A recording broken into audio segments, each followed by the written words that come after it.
actually don't know how well this is going to work right now. My camera is literally just laying on this dash, which means when I turn, seatbelt's already on. Alright, you guys, so I thought I would maximize any little bit of chance I have to get videos in for my channel, which I'm so behind on my vlogs. It's honestly pathetic. But I am gonna spend this weekend just knocking out as many as I can. But yeah, that's the plan. So I thought that I could do a book review or just kind of talk about this book. Honestly, this is very impromptu. I may even end up doing an official more book review. Maybe this is just a chat video. I'm not really sure how I'm gonna style this video. But I'm on my way to my brother's house, and he lives about 20-ish minutes away from me. So yeah, I wanted to talk about Court of Thorns, which is a book series that I've already read through. I think there's 3 in the series. I think there's a 4th one, but the 4th one really isn't, how would you even describe the 4th one that she wrote?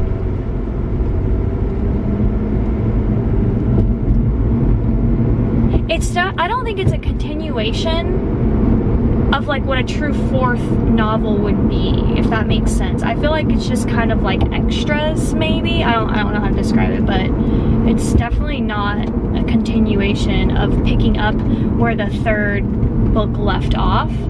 So, alright, let me kind of give a quick summary if you haven't read this book, but I honestly urge you to stop watching this video because I do not want to spoil this for you. It is that good of a series that if you love Twilight, if you love Hunger Games, and you have not dove into A Court of Thorns and Roses, I honestly don't know what you're doing with your life quite yet. This series is excellent, and it's almost gut-wrenching to me because some of you know I've been writing, and I've actually been writing since I was a child, but a lot of her, sorry about the camera, but a lot of how Sarah J. Maas wrote A Court of Thorns, as soon as my daughter told me about it, I actually started reading it in Destin, and I actually started reading it in Florida last year, and I was just, I was gutted because a lot of it was, not a lot of it, but there were parts of Court of Thorns that were similar to what I was writing, and I was just shocked. I was like, oh my god, I have to change everything that I'm writing, but that's neither here nor there. So if you have not read this, I would not continue to watch, because I am going to talk about this series as if you have already read this. Unless you don't care and you like a spoiler, well, alrighty then. But I will also give a brief summary of what this is about in case you're still interested in what I'm gonna say. So, how she's written this, it's a very future fantasy. It's really about fairies, or fays, high fays, and I just kind of imagine them, I guess, as fairies. And not all of them are good, and they are immortal, and there's a wall that separates fae people from human people. And sometimes I don't always pay attention to every single detail in a book when I'm reading them. I don't know if that's just me, but I will say that it came across to me as if there really wasn't much of a human race left. So it definitely wasn't, like, she even provides maps in her book, so it's not a United States or like a world map kind of concept. It's very, very different. She created her own world. It just happens to have human people in it. So yeah, so this is about fairy people and human people. There's no vampires or wolves or anything. Well, shapeshifters, but yeah. And I will, okay, so then in the fairy realm of the other side of the wall, there are factions that are governed by high kings or high lords, or however they, yeah, lords, high lords. And she does them by courts. So she has autumn court, summer court, spring court, night court, dawn. So all of those things, which I thought was really excellent. I really loved that concept. And it's funny because, like I mentioned, I've been writing since I was a child, and I actually wrote something pretty similar. Oh my God, what is this traffic?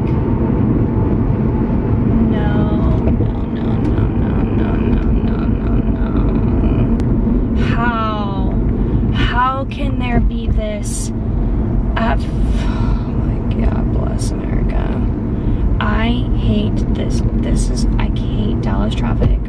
I hate Dallas traffic. Anyway, back to A Court of Thorns. So the story starts off with Feyre, and what I really also love about her style of writing is she will give you she'll give you kind of a legend and explain to you how to pronounce names and things like that, because I always want to know exactly how things are pronounced. So she does that. So I think I'm saying it right, Feyre, and it's about Feyre, and she is a human. She has to provide for her family. Her dad just kind of like gave up after their mom died, and they used to be wealthy, and then they became very, very poor. And so she was basically out, very Katniss style, if I could compare her. She was very Katniss style, and she was out just trying to get food for her family. She was basically it. It was her dad and her 2 other sisters, and Nessa, and why is the 3rd sister's name escaping me? I feel like the 3rd sister was just, everybody was just very protective of her. She was just very delicate, and she was kind of like the bridge between Nessa and Feyre, because Nessa and Feyre just kind of didn't get along, and Nessa was just written like the cruel kind of sister, and she still, in my opinion, was written very cruelly throughout the whole thing.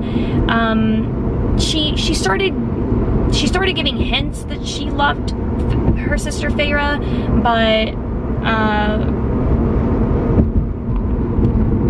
yeah, I don't know, you know, like I don't know if she really did. I was just really kind of confused by Nessa's personality type, but whatever. So what was I saying?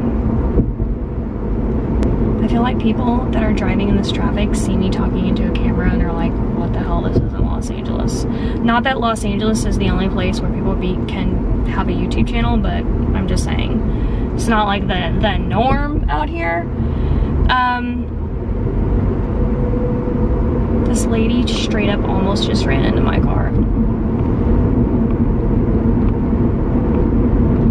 amazes me how some people just pull.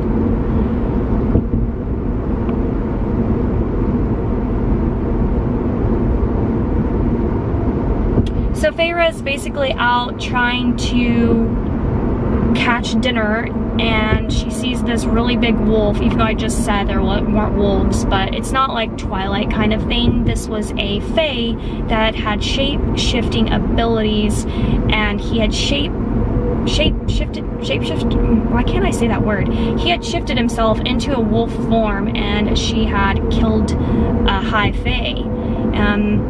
And so not a high lord, but like a high Fae, which I think is just kind of just, you know, one step. I really don't know, you guys, that part, to be honest. Like, that part's a little murky for me. But so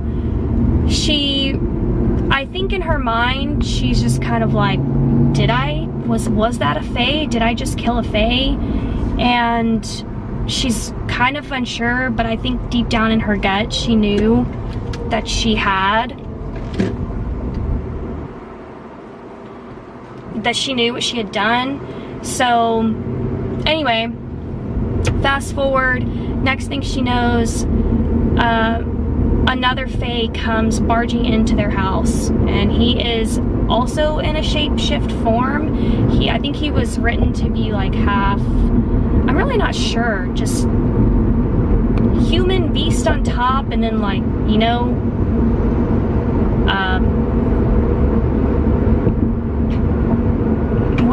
what do they call those, and what, you know, the hooves? I don't know, girl. Okay, I don't know, but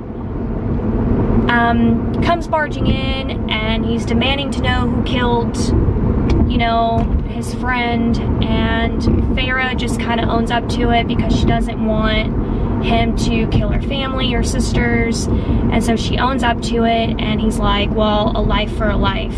Kind of a little Beauty and the Beast-ish, which is funny because she wrote Beauty and the Beast elements into the Spring Court, which I thought that was just very, very, very ingenious of her. So I really loved that aspect, and I'll explain that to you. So basically, this shapeshift, he takes Feyre and crosses her over to the fairy realm, and she knows it because her cottage was on the border of this forest that separated the humans from whatever.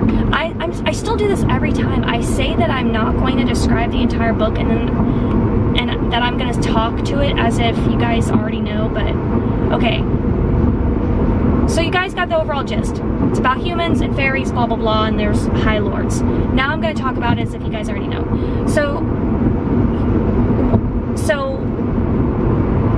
this is Tamlin. You know, if you've read the books, you know this is Tamlin. And I have to say, Sarah J. Maas, I think she created the one thing that is so hard, which is to have her readers fall in love with multiple,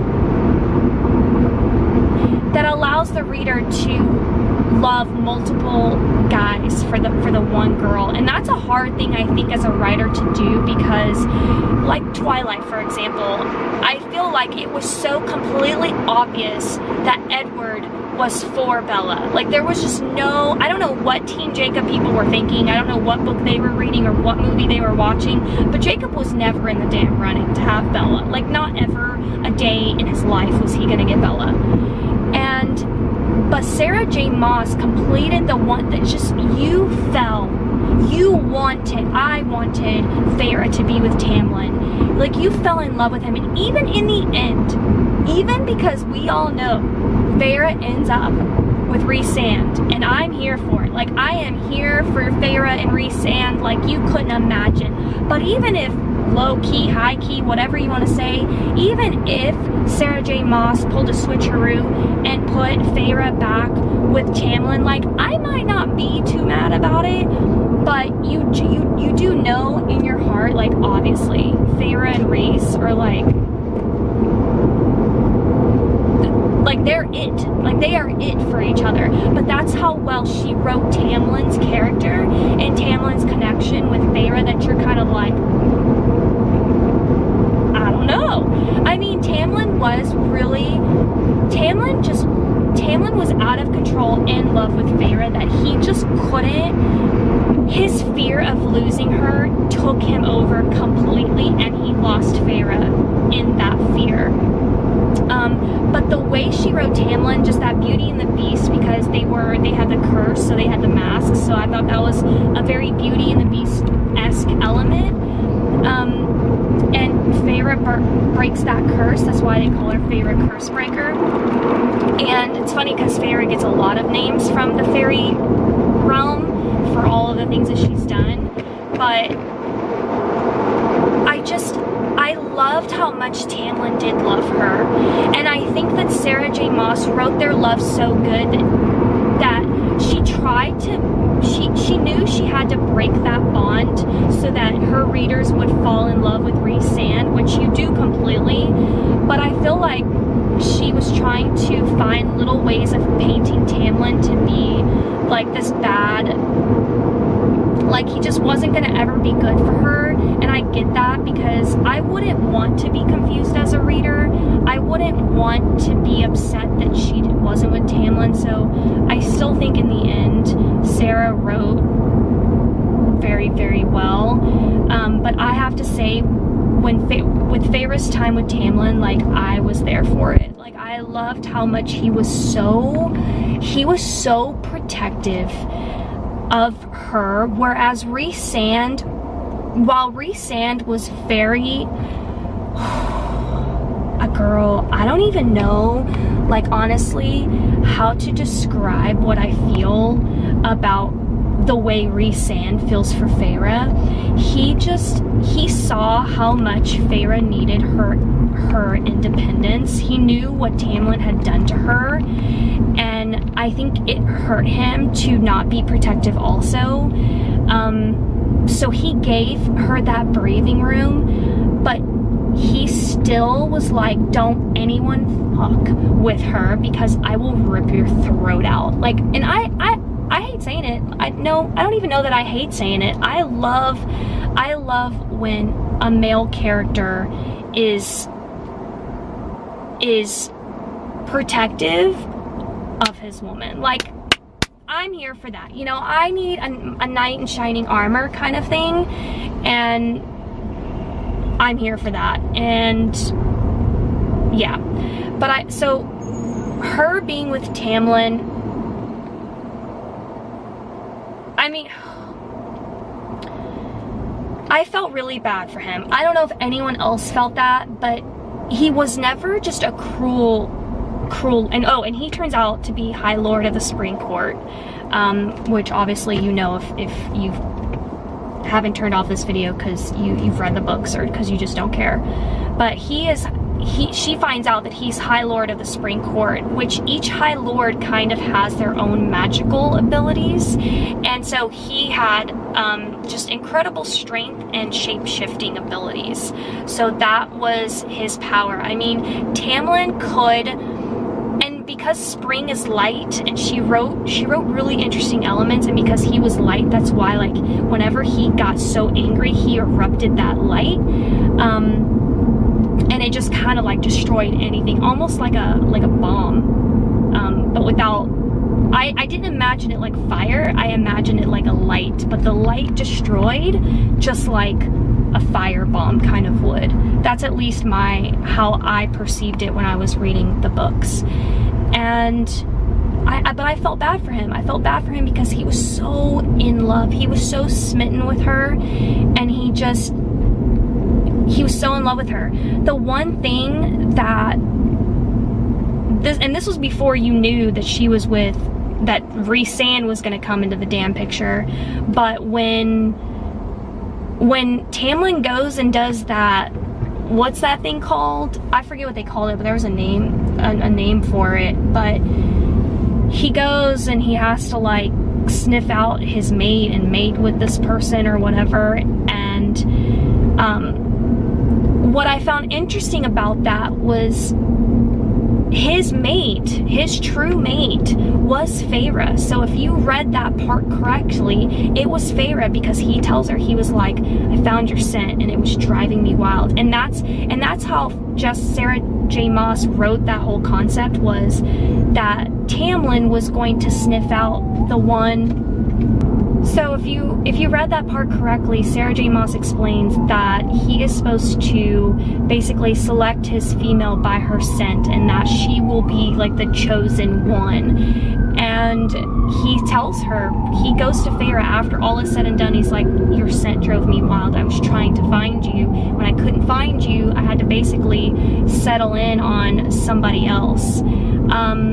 So that part was definitely interesting, and I was disappointed by it. Like, I was disappointed that he had like found somebody else. I don't know if anyone else had felt that way, because at this point Rhysand has not made an entrance into the book, and you're just falling in love with Tamlin and Feyre. Like, you're here for it.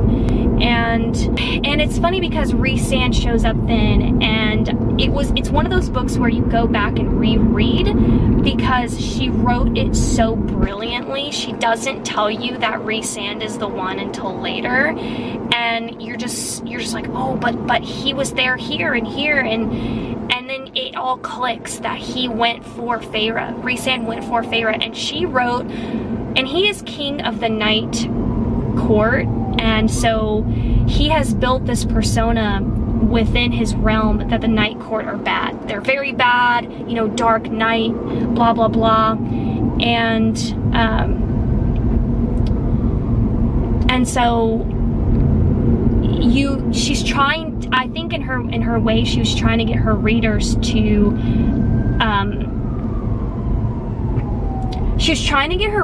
kind of have a love-hate relationship for Rhysand. That way, when she hooked you in and you knew Rhysand was the one, that you were just gonna be like, oh, it was gonna be this moment. And girl, Sarah J. Maas achieved it AF. Like, she achieved it, she did it. Cause when you started recognizing that Rhysand was the one for her under the mountain, I was just like, oh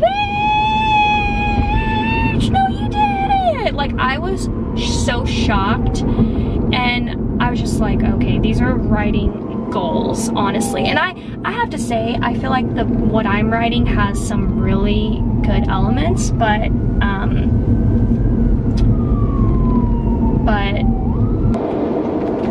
I have to say, when Feyre becomes High Lady of the Night Court, ooh girl, when Rhysand demands, by the way, he was the only one who bet on her under the mountain.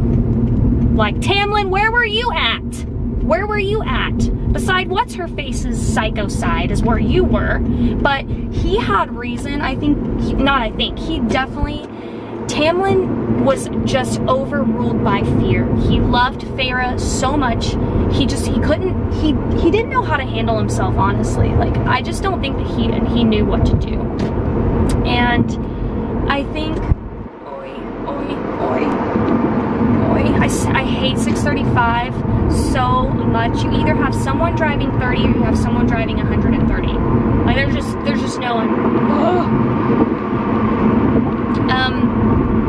But he was the only one who bet on her.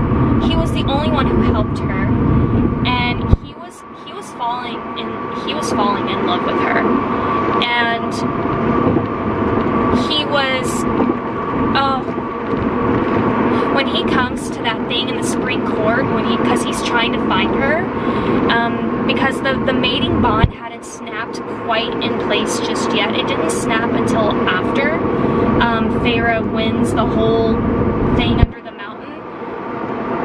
But when he comes to see her to fix her up, and he sends her the music, when he sends her that music, and you find out these little things here and there, oh, my heart was just, I will tell you this, I'm pretty confident there will never be a book quite as enchanting, breathtaking,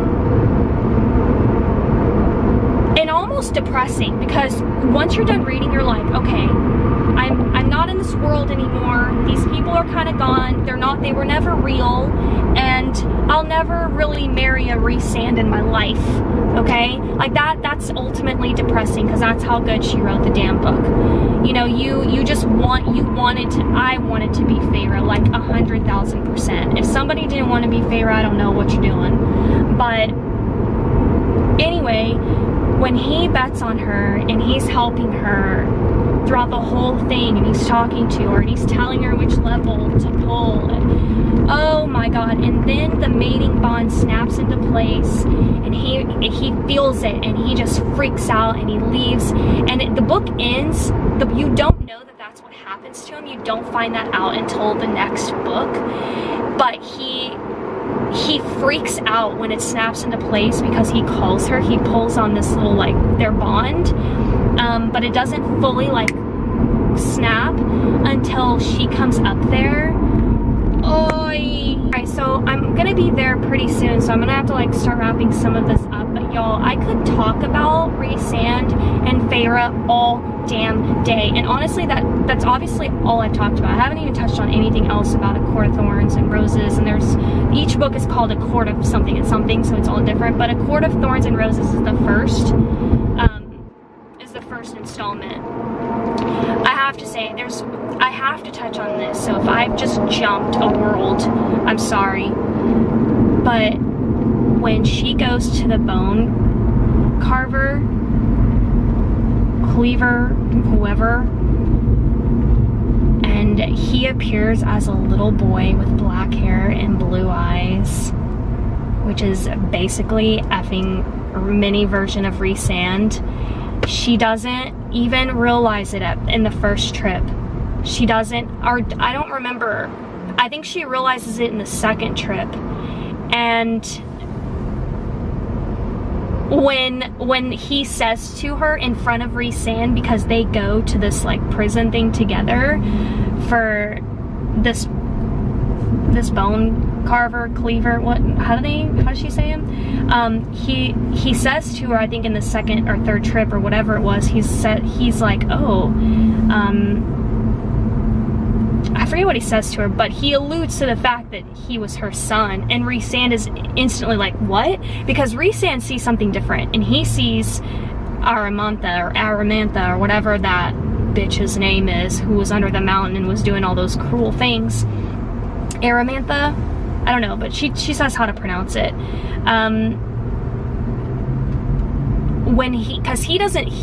The bone carver, whatever his name is, he only shows what he wants for those people to see. So if we were standing next to each other, we wouldn't be seeing the same person. And so she saw their son and he saw that crazy bitch.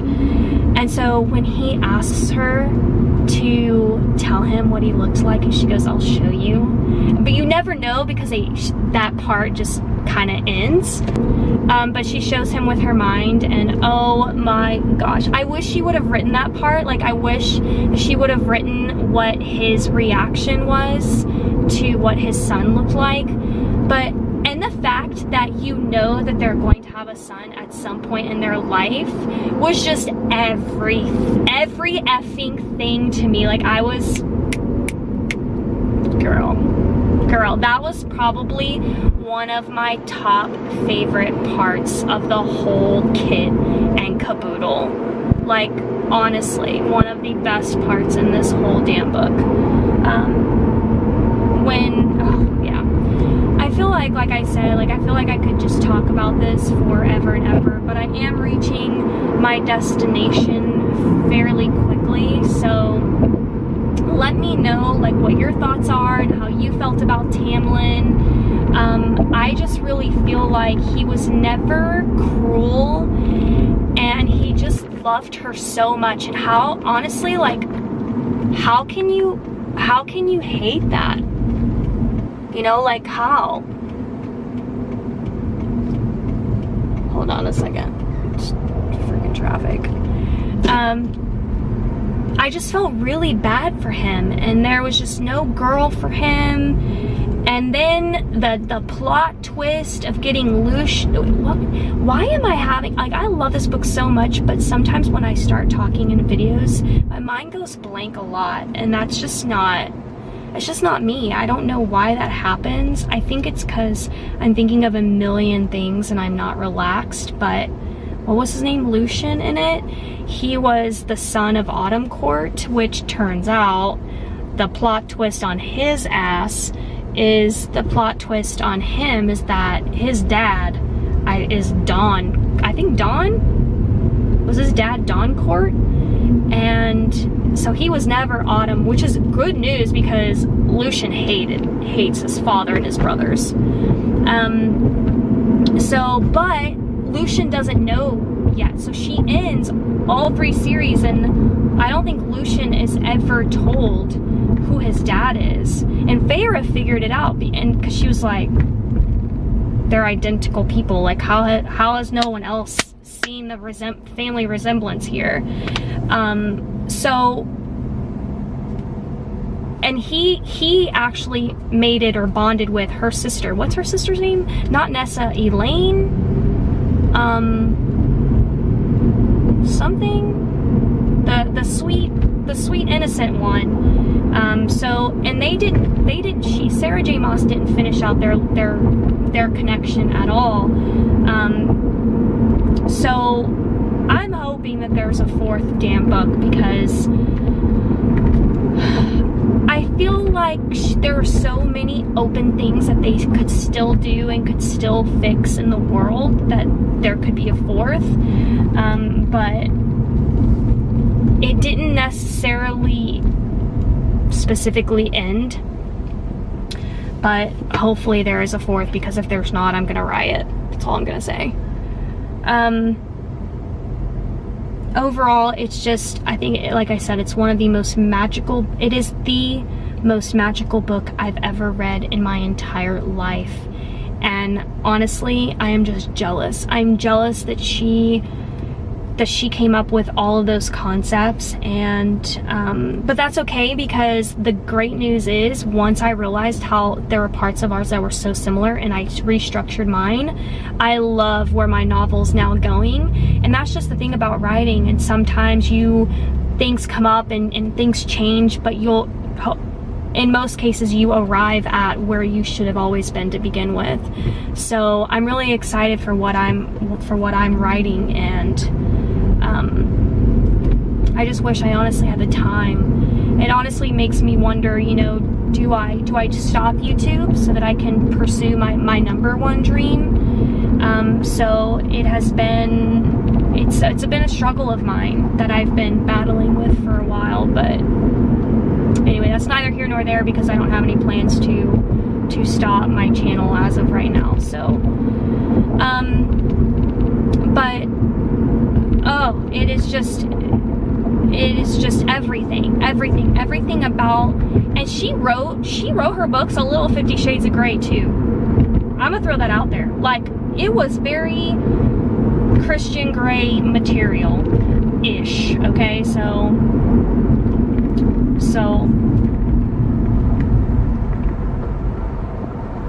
there's that.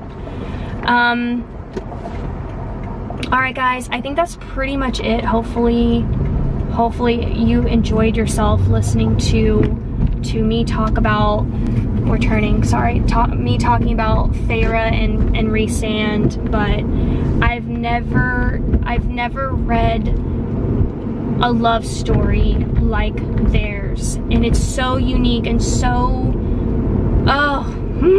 it's everything. Alright, so that's it for this video.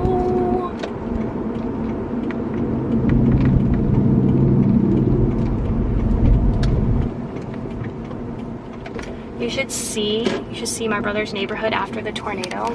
Let me show you some pieces. I mean, look at this. Just trees that has fallen. Like, look at all of this from the tornado.